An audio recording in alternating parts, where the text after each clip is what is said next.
Welcome to my garage, survivors. This is SithJaeger, and today we're going to talk to you guys about durability. Now, for those of you who don't know, durability is basically the health of your build, meaning the higher the durability, the longer you're going to be able to last in a match. We're going to have two vehicles here. They're both going to be based off the cabin you receive from Trophy Road with one aspect on the front. Here's a closer look at our first build. We do have some plows protecting the front there. We do have our weapon protected, and it's actually a pretty good looking build. Have some bumpers in the back. Take a look at it from the top, and let's get into the actual stats. And there's some things in here that you need to keep in mind anytime you're making your build. Here you can see we have a power score of 3562, which is fine. We are using 30 parts. In both of these builds, we're going to use 30 parts. Here you can see the durability is 2897, which isn't even equal to the power score. You want to have a durability that's at least equal to your power score or higher. We do have some mass that we could add on parts to, but there's a reason that I went with these 30 parts. So right now we have 4662 out of 5080 kilograms. All right, let's see how this vehicle stands up to direct hits to the cabin. Gonna pull into position here, firing on the cabin. This is our first volley, and this is our second, and not even halfway through the second, our build was destroyed. Now, why is that? Well, that's because not every part that you add to your build is gonna make your build stronger. Okay, a lot of parts, or usually the bumpers and the plows, don't do anything to increase the health or durability of your vehicle.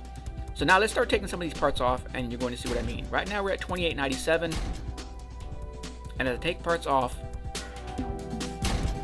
you'll realize that nothing is impacting the score. Now, this part here was a mistake. It's a mistake on my part. I thought this part didn't count towards durability. I had to confuse it with another part. This part actually did, so now our durability wasn't decreased, but now we're at 2346. So we shouldn't have any other parts on this build that are going to change that. Trying to reposition, take off this bumper, take off the exhaust. Now we do have some plows at the front of this build. Now the plows do affect durability if you are taking only rounds straight at the front of the vehicle. As you can see here, our durability didn't change, and so when we were shooting the side cabin, those plows didn't do anything for our health. Now yes, if you're taking direct hits directly from the front and only from the front, the durability of that part will last until it's destroyed, and then they can take direct shots at the cabin. But not everybody shoots you directly from the front, and that's something you have to realize. So here you can see we are basically down to the basics of this build, and we're still at 2346. Not even tires, or most tires, impact the durability. The arrays are the only wheels that are going to increase your durability, but it's a increase of diminishing returns, meaning after you put 2 arrays on your vehicle, you're going to get an equal amount of durability. When you add your 3rd and 4th tires, that durability that you get is going to decrease. So basically it's not the same across the board. Now let's take a look at this build. 3754, again we use 30 parts, but look at the durability here. 8,380 points, and we were only a few kilograms off of our max total. Now let's see how long this build will last with direct fire to the cabin. Now what's strange is I had to take it off of auto fire here so that I could move into position and fire directly at the cabin.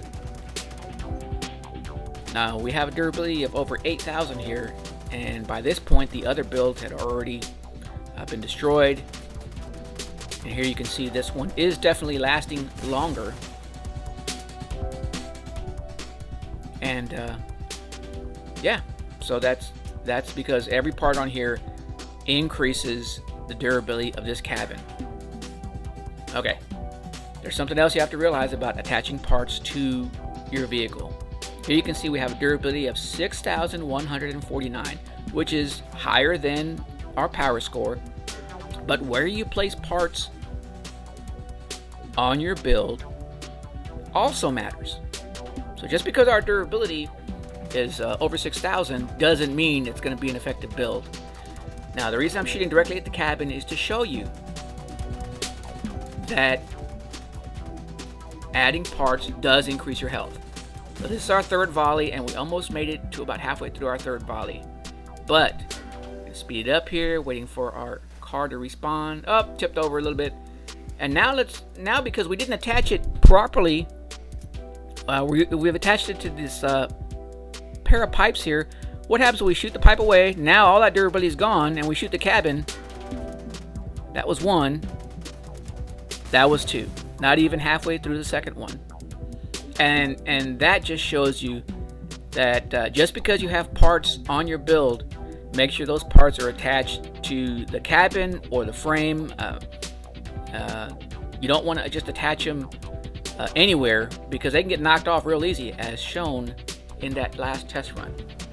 Now, do you remember when I told you guys that I had to take off the auto fire so that I could record that part of the video here, or that part of the test? Well, I forgot to change my settings. So here I am, and I'm wondering why I'm not firing on this guy. My crosshairs are on him, and he's not firing. And I don't even think I realize it yet.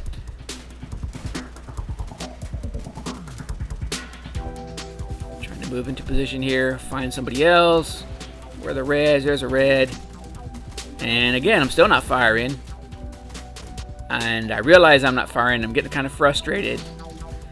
And then I remembered, oh yeah, I changed the settings. So now I have to start pressing the fire button manually. And let's see what we can do to this guy here. And we're still at 100 health.